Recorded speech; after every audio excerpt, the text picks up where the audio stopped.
Welcome to another edition of Dan Frequently Asked Questions. In this edition, we're going to talk about appendectomy and diving. Keep watching.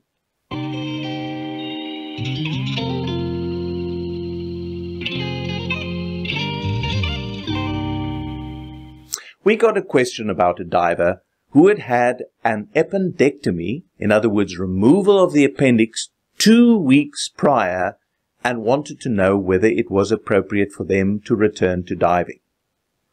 Now, I can tell you that 20 years ago, the typical incision for an appendix was a large abdominal incision, and if it had already burst, it might even involve an up-to-down incision with exposure of all the intestines and irrigation of the bowel to remove all the sepsis that was there.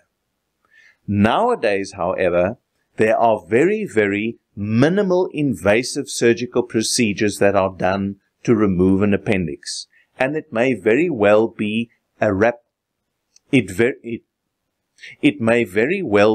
laparoscopy that was used to remove the appendix, in which case there may be 1, 2, or 3 holes that were to stabilize the camera that they could see, and then 2 access points that they could actually manipulate and remove the appendix.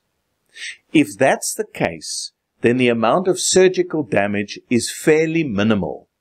But even then, 4 to 6 weeks is the recommended period for recovery after any surgical procedure. So unless your surgeon is convinced that even distension of the bowel as a result of gas and the additional effort of picking up heavy equipment and all the rigors of diving will not have a deleterious effect on the appendectomy and the appendectomy scar, it would be wise for you to wait for 6 weeks until they give you the all clear. And even then, it is wise to see a diving physician. I hope it works out for you, and until next time, safe diving.